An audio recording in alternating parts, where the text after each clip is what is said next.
এই মুক্তির জন্য নাম পরিবর্তন করলাম, আজকে আবার আমাদের নাম নিয়ে আরেকজন খেলছে, আমাদের মুক্তি হয়েও মুক্তি হলো না, এরকম একটা পরিস্থিতি।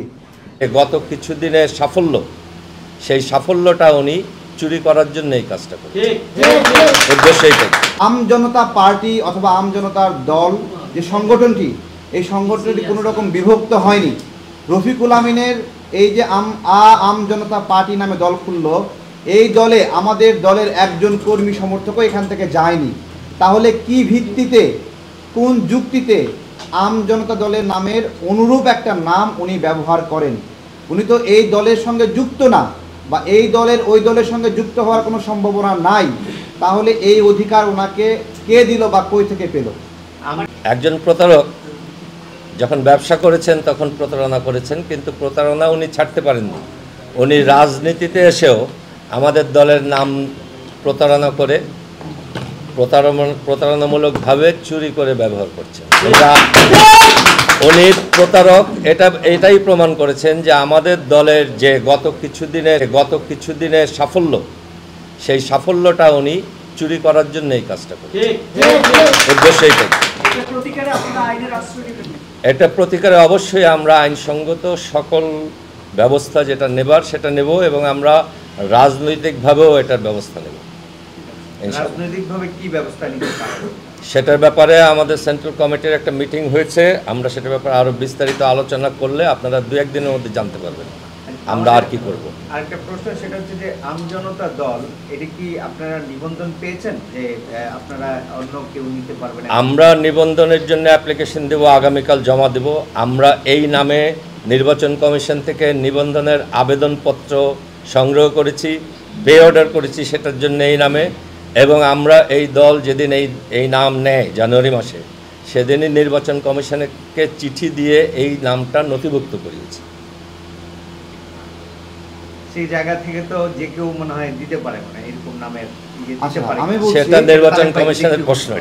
জি, আমরা কোনো নতুন দল না, জুলাই গণ অভ্যুত্থানে লড়াই করা একটা দল। আমাদের নিবন্ধনের জন্য আদালতে একটি ফাইল চলমান আছে, এবং আমরা এই নামটা পরিবর্তন করলাম কেন? যে গণ অধিকার পরিষদের সঙ্গে আমাদের একটা ক্লাস হচ্ছিল, সেই ক্লাস থেকে মুক্তির জন্য যে একই ধরনের নাম সমস্যা হচ্ছে, মাঠে ঘাটে কাজ করতে গেলে পরিচয় দিতে সমস্যা হচ্ছে, সেখান থেকে মুক্তির জন্য আমরা এটার নাম দিলাম আম জনতার দল। এবং এটা নাম দেওয়ার সঙ্গে সঙ্গে আমাদের ইলেকশন কমিশনের সাথে পুরনো যে যোগাযোগ ছিল, এমনকি প্রধান উপদেষ্টার কার্যালয়, আরও অন্যান্য অপ্রাপ্য দপ্তরগুলো ছিল, সমস্ত দপ্তরে আম জনতার দল নামে, আম জনতা পার্টি নামে আমরা নথিভুক্ত হয়েছি। রাষ্ট্রের পক্ষ থেকে প্রত্যেকটি দপ্তর থেকে আমাদেরকে নিয়মিত চিঠি দেওয়া হয়, শুভেচ্ছা জ্ঞাপন করা হয়, এবং নিয়মিত যোগাযোগ করা হয়, দাওয়াত পাঠানো হয়। আমাদের সংগঠনের দায়িত্বশীলরা সে সকল দাওয়াতে দলের প্রতিনিধি হিসেবে, রাষ্ট্রীয় অতিথি হিসেবে সেখানে যোগদান করেন। এই সমস্ত বিষয় কোনো লুকোচুরি না। আমরা গণ অধিকার পরিষদের একই দল, একই নামে 2টা দল থেকে মুক্তির জন্য নামটা পরিবর্তন করেছি। দেখেন ভাই, আমরা জুলাই গণ অভ্যুত্থানে কতটুকু ঝুঁকি নিয়েছি এটা আমরা জানি। যখন আন্দোলন থেমে যাচ্ছিল, বন্ধ হচ্ছিল, তখন এই রামপুরা অঞ্চলে আমাদের ইউনিট আমরা লাঠি হাতে নিয়ে বলেছি দেশের মালিকানা বুঝে নিতে এসেছি। আমরা এই ঝুঁকিটা নিয়েছি এবং জীবন হাতে নিয়ে লড়াই করেছি। এরপরে ডিজিএফআই আমাদেরকে আটক করলো, গ্রেপ্তার করলো, নিপীড়ন করলো, আমাদেরকে বিভিন্ন মামলার প্রধান আসামি বানিয়ে দিল। আমরা মামলা, হামলা, এইসব নির্যাতনের ক্ষেত্রে 1 নাম্বার। কিন্তু এর পরেও আমরা নানাভাবে অস্বস্তিতে পড়ছি, বিব্রতে পড়ছি, এটা একটা দুঃখের বিষয়।